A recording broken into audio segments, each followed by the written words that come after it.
বাজারে মুসলমান, এখান থেকে আবরার আসবো ফিরে বারবার, এখান থেকে আবরার আসবো ফিরে বারবার। মুসলমানের বাংলায় নাস্তিকদের ঠাঁই নাই, শাহবাগীদের ঠাঁই নাই,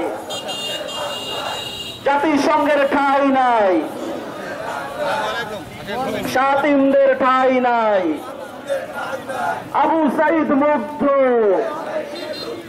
শেষ হয়নি যুদ্ধ, আল্লাহ চেষ্টা সংগ্রাম, গোলামি না আজাদি।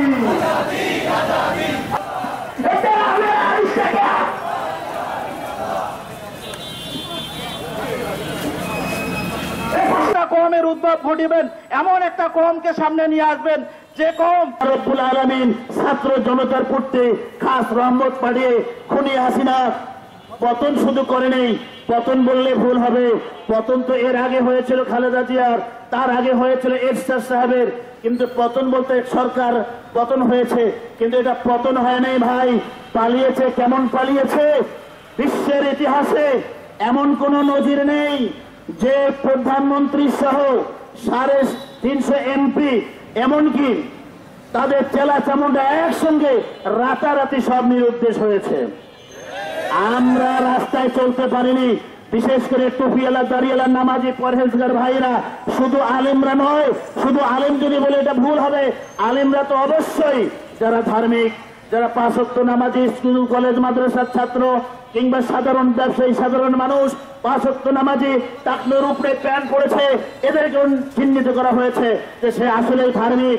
ধার্মিক হলে তাদের উপর নেমে আসতো নির্যাতনের স্টিম রোলার, যার কারণে দলমত নির্বিশেষে, পথ মত, ধর্ম বর্ণ নির্বিশেষে সকলে ঐক্যবদ্ধ মাঠে ঝাঁপিয়ে পড়ার কারণেই আল্লাহ পাকের অশেষ রহমত হয়েছে।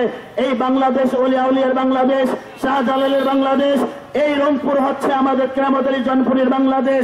এই ওলামাদের দেশে আজকে যখন এই আকাঙ্ক্ষা নিয়ে সামনে এগিয়ে আছে ছাত্র জনতা, বুক পেতে দিয়েছেন সাইদ আবু সাইদ, বার্ষরিক ছাত্র বুক পেতে দিয়েছে, করগুলি মারা যাব, দেশকে রক্ষা করব, তোমাকে পতন না করা পর্যন্ত আমরা মার ছাড়বো না। আল্লাহ পাকের অশেষ মেহেরবানি, সে পালিয়ে গিয়েছে।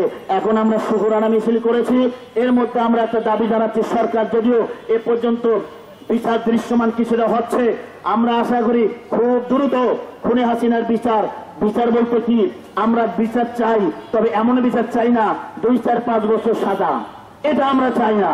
যে হাজার হাজার মানুষকে হত্যা করেছে, ওলামা সাপলায় গণহত্যা চালিয়ে ওলামা শত শত ওলামাদেরকে হত্যা করেছে, আমাদের দেশপ্রেমিক বিডিআর 9 সালে বিডিআরদেরকে হত্যা করেছে, এভাবে ছাত্র জনতা 5ই আগস্টে নির্মমভাবে এভাবে প্রায় 2000-এর অধিক ছাত্র জনতাকে হত্যা করেছে। আমরা তার বিচার 2-4-5 বছর 10 বছর যাবজ্জীবন জেল আমরা চাই না। আমরা বিচার চাই দৃষ্টান্তমূলক, সেই বিচার, সর্বোচ্চ বিচার আমাদের দেশে রয়েছে ফাঁসি।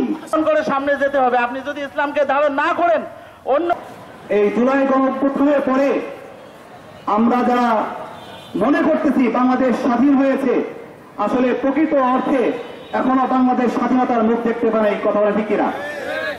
আমরা যারা ইসলাম নিয়ে কথা বলি, আমরা যারা খেলাফা নিয়ে কথা বলি, আমরা যারা দ্বীন কায়েমের জন্য কথা বলি, আজকে নতুন করে তাদেরকে জঙ্গি ট্যাগ লাগানো হচ্ছে।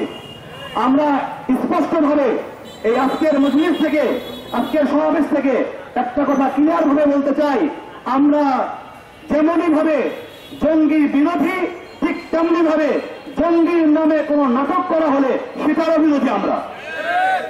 আমরা চাই না এই জঙ্গি নাটক খেলে ফ্যাসিস্ট হাসিনা 16 বছর ক্ষমতায় ছিল, কথা বলেন ঠিক কিনা? নতুন করে আর কোন জঙ্গি নাটক বাংলাদেশের মানুষ আর দেখতে চায় না। আল্লাহ সুবহানাহু ওয়া তাআলা জনাব মুহাম্মদ রাসূলুল্লাহ সাল্লাল্লাহু আলাইহি ওয়াসাল্লামকে এই ধরাতে পাঠিয়েছিলেন রহমতের নবী, মায়ার নবী, দয়ার নবী।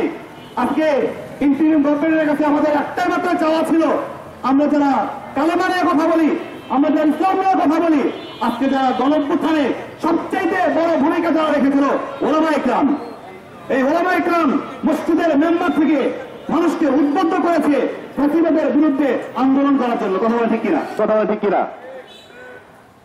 সর্বপ্রথম এই 1 বছর পূর্তি উপলক্ষে যারা উপদেষ্টা মণ্ডলীতে বসেছেন, উপদেষ্টা মণ্ডলী হয়েছেন, তাদের আয় ব্যয়ের হিসাব দিতে হবে। কথা বলেন ঠিক কিনা?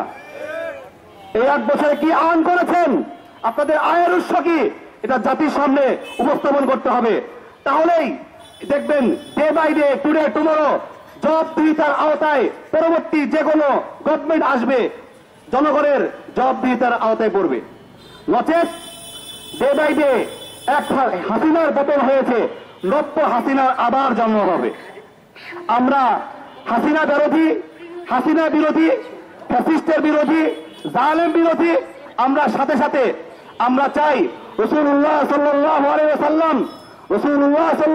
ওয়াসাল্লাম তার জীবনের 23টা বছর আল্লাহ সুবহানাহু ওয়া তাআলা কোরআন নাযিল করেছেন। কি নাযিল করেছেন? কোরআন নাযিল করেছেন। এই কোরআন নাযিল করেছেন প্রয়োজন অনুসারে, যখন যেটা প্রয়োজন হয়েছিল আল্লাহ সুবহানাহু ওয়া তাআলা হাসবে জরুরত অনুযায়ী সেই কোরআনকে নাযিল করেছেন। অতএব সব তন্ত্রমন্ত্র বাদ দিয়ে একমাত্র কেবলমাত্র the complete code of life ইসলামের মধ্যে নিহিত আছে।